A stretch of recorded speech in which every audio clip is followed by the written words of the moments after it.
Good morning বন্ধুরা, তোমার সকলকে স্বাগত। আরতি ডেইলি ব্লগে এসে গেছে আজ একটা নতুন ভিডিও নিয়ে। আশা করি তোমাদের আজকের ভিডিও খুব ভালো লাগবে। তো দেখো, সাথে থাকো। এখন বাজে দুপুর 12টা বাজতে একটু দেরি আছে। আমি ছেলের সাথে বেরিয়েছি, আর এখন আমি যাচ্ছি আমাদের শপিং মল। আমি এই সময়টা যাই না, আজকে যাচ্ছি আমার বন্ধু আসতে, তার পরিবার নিয়ে। তো তাদের সাথে দেখা করতেই যাওয়া। তো আসছে মূলত এদিকটা ঘোরাঘুরি করবে, আর আমার জন্য ওয়েট করছে আমাদের যে নতুন শপিং মল আছে সেখানে। তো স্কুটিটা ভীষণই গোলমাল করছে, তো চলো এখন যাই। আর দেখো, যা বলা তাই কাজ, স্কুটিটা আজকে এখানে দাঁড়িয়ে গেছে, থেমে গেছে, স্কুটিটা একটুখানি ডিস্টার্ব করছে। আর স্কুটিটা নিয়ে এলাম আমরা দুজনে। আমি একাই আসছিলাম, কিন্তু আমি ভরসা করিনি স্কুটিটা খারাপ বলেই ওকে সঙ্গে করে নিয়ে এলাম, বলে চল একসাথেই যাব। আর ওয়েদারটাও আজকে একটু বেশ খারাপ আছে, গুড়ি গুড়ি জলও মানে শুরু হয়ে যাচ্ছে বৃষ্টিটা। তো দেখি শ্রীনাথদা আর বুড়ি দিয়ে আমার যে বান্ধবী সে তারা আসছে, ওদের সাথে একটু লিফট নিয়ে নেবো। ওদেরকে ফোন করলাম, বলছে এক্ষুনি পৌঁছে যাবো, দাঁড়া। তাহলে ছেলেকে বললাম তুই একটু স্কুটিটা একটু গরম হয়ে গেছে, ঠান্ডা হলে আসবি। চলো, বুড়িদির সাথে আমি চলে এসেছি। আর দেখো, আমাদের আগে এরা পৌঁছে গেছে। তো আমি পৌঁছতে পারিনি, আমার গেস্ট এসে হাজির। বাড়িতে নিয়ে গেলাম না, কারণ কটা দিন বেশ জ্বরে ভুগেছি, ঘরের অবস্থা একদম ভালো না। তো এই জন্য এখানেই আলাপ আলোচনা হচ্ছে। ওদেরকে একটু কোল্ড ড্রিঙ্কস আর মিষ্টির ব্যবস্থা করেছিলাম, সেগুলো ওরা খেয়েছে। আর এখানে যে আমরা জেগেছি একদম গল্পে। কর্তা এলো না আর, ওই তোমার বন্ধু এসে তোমরাই যাও, ও রইলো। আর আমরা আসছি। এই যে কুর্তিটা দেখছো, কুর্তিটা সত্যি ভীষণ সুন্দর কুর্তি একটা। এটা ও আমাদের দোকান থেকে নিয়ে যাচ্ছে। বেশ কয়েকটা বেছেছিল, কোনটা নেব করে এইটি ফাইনাল হলো। এটা আমারও পছন্দ ছিল। তো যাই হোক, কালারটিও খুব সুন্দর। তোমাদের কেমন লাগলো কুর্তিটা জানিও। এটাও নিয়েছে। আরও কিছু বাজার করছে, তো তার মধ্যে এটা হলো আগে মানে আসল মানে প্রথম এটা নিল, বাকি আর কী সব নেবে। দোপাট্টাটা এটা খুব সুন্দর। এটা যে ওড়নাটা না, ওড়নাটা খুব সুন্দর হেভি ওয়ার্ক করা আছে, যেটা নামানো আছে দেখতে পাচ্ছ ওড়নাটা, পিঙ্ক কালারের উপর প্রিন্টেড এটা। তো দেখো, বলে এটাই ফাইনাল। অনেকক্ষণ আমরা গল্প করেছি, এখন বাজে 1:30, প্রায় 1:45 মতো বাজে। অনেক ছবি টবি তুললাম। এরপরে এদের এখন খাওয়া দাওয়ার ব্যবস্থা আমিই করে দিয়েছি অরণ্যবকাশে, যেহেতু বাড়ি নিয়ে যেতে পারলাম না। ওদেরকে বললাম ওখানেই খাওয়া দাওয়া করবি। এদের মেয়েটি আসেনি সঙ্গে, ছেলেটিকে নিয়ে এসেছে। তো এখন এরা যাচ্ছে অরণ্য অবকাশে, ওখানে দুপুরে লাঞ্চ করবে, আমি বলে রেখেছি।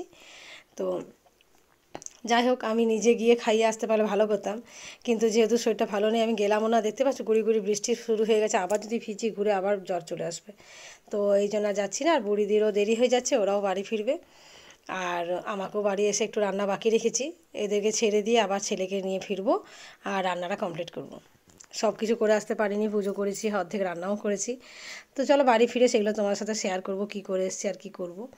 তো আমাদের গল্প আর শেষ হচ্ছে না, স্টার্ট দিয়ে দাঁড়িয়ে আছে, তবুও মানে গল্প আর শেষ নয়। প্রচুর গল্প, প্রচুর যেন কথা বাকি রয়ে গেল। বারবার করে বললাম যে আবার আসবি, অনেক কথা বাকি রয়ে গেল, আরও গল্প হবে। তো ভাবছি এরপরে আবার করব আমরা, একটা পিকনিক মতো করব। তো দেখা যাক, সেটা এখন দেরি আছে অবশ্যই। তো এই যে এখন ফাইনালি বেরোলো, আরও পরে আবার কথা হবে। ওরা ব্যাগপত্র সব আমাদের দোকানে রেখে দিয়ে গেছে, যে খাওয়া দাওয়া করে ফিরে আসার সময় ব্যাগগুলো নিয়ে যাবে। তো চলো বাড়ি চলে এসেছি। মাছটা আমি নুন হলুদ মাখিয়ে দিয়ে গিয়েছিলাম। এখন ঝটপট মাছটা ভেজে নিই, আর বাকি রান্না তো হয়ে আছে। এটা পেঁপে আলু দিয়ে একটুখানি ঝোল করে দেবো, তাহলেই আমার কাজটা অনেকটা মানে তাহলেই শেষ হয়ে যাবে আর কি, কাজটা কমপ্লিট হয়ে যাবে। আর একদম গরম গরম খেতেও দিয়ে দেবো। দুপুর 2টো বেজে গেছে। জাস্ট মাছটা ভাজছি যতক্ষণ, ওগুলো সব আমি রেডি করে নিয়েছি। এই তেলটার মধ্যে একটু মশলাটা কষাবো আর ঝোলটা করে নেবো। তো ওরা এলো আর দুমদাম দেখা করে চলে গেল। এখন মনটা খারাপ লাগছে, মনে হচ্ছে যেন আর একটুখানি থাকলে ভালো হতো। কর্তা বলেছিল যে চলো ওদের সাথে আমরাও একসাথে খাওয়া দাওয়া করি, তাহলে অনেকটা সময় থাকা যাবে একসাথে, আর তোমরা অনেকক্ষণ সময়টা পাবে একসাথে গল্প করার জন্য। আর এই খাবার টানে বাড়ি চলে এলাম, ওরাও চলে গেল। এই জন্য মানে সময়টা একটু যেন কমে গেল মনে হচ্ছে। একসাথে খাওয়া দাওয়ার ব্যবস্থাটা করলে সেটা হয়তো আরও কিছুক্ষণ সময়টা একসাথে কাটানো যেত। যাই হোক, চলো আজকে রান্না করেছিলাম কী কী দেখে নাও। আর লেবু লঙ্কা তো আছেই, ওটা কম্পালসারি হয়ে গেছে এখন। কাঁচা লঙ্কাটা বেশ টাটকা টাটকা খেতে ভালোও লাগে। একটা কাঁচা লঙ্কার স্মেলটা বেশ সুন্দর লাগে, গরম ভাতের সাথেও বেশ লাগে। তো যাই হোক, চলো করলা আলু ভাজা করেছিলাম। ওই জ্বর হয়ে মুখটা নষ্ট হয়ে গেছে না, সবাই বলছে, দিদিরা বলছে যে একটু করলা আলু ভাজা কর, ভালো লাগবে।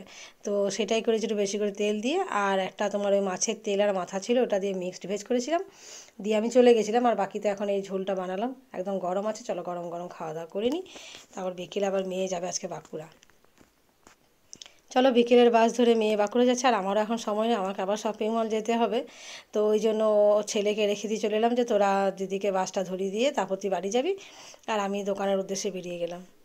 চলো আজকে এখান থেকে এখানে এসেছে ঝিলিমিলিতে, তোমাদের মানে দেখিয়ে দিই। একটা রথ এসেছে, বৃন্দাবন থেকে এসেছেন এনারা।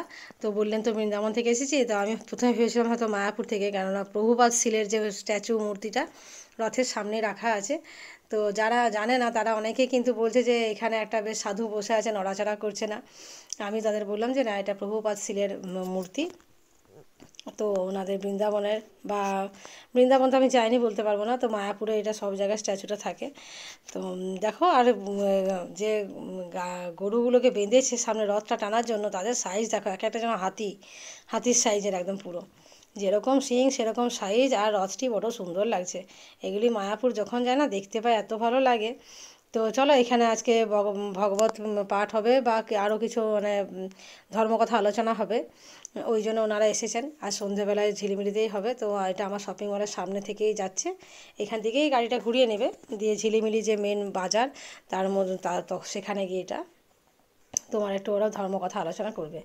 তো এই যে রথটা আমার দোকানের সামনে, যেহেতু জায়গাটা একটু কম, ঘোরানো গেল না, অনেক বড় রথ, আর গরুগুলোকে তো দেখতেই পেলে কি ভয়ঙ্কর সাইজ। তো একটু আগে গিয়ে ঘুরিয়ে নিয়ে ওরা আবার ব্যাকে যাচ্ছে ঝিলিমিলির মোড়ের মাঝে একটুখানি, ওখানে কথা হবে। তো ধর্মকথা আলোচনা হবে। কি সুন্দর লাগছে দেখো রথটা। ঘোড়ার গাড়ির রথ তো দেখেছো, গরুর গাড়ি মানে সাথে রথটা দেখো এই প্রথম। আমিও প্রথমেই দেখছি। তো চলো, ঝিলিমিলির মোড়ে এখানে কথা আলাপ আলোচনা আরতি সব হয়ে গেছে। আমার শপিং মল বন্ধ করতে দেরি হলো বলে আমি একটু পৌঁছেছি একটু লেটে। তো যাই হোক, একটুখানি থাকবো, তার বাড়ি যাব। কেমন লাগলো অবশ্যই কমেন্ট করে জানিও, সাবস্ক্রাইব করে দিও।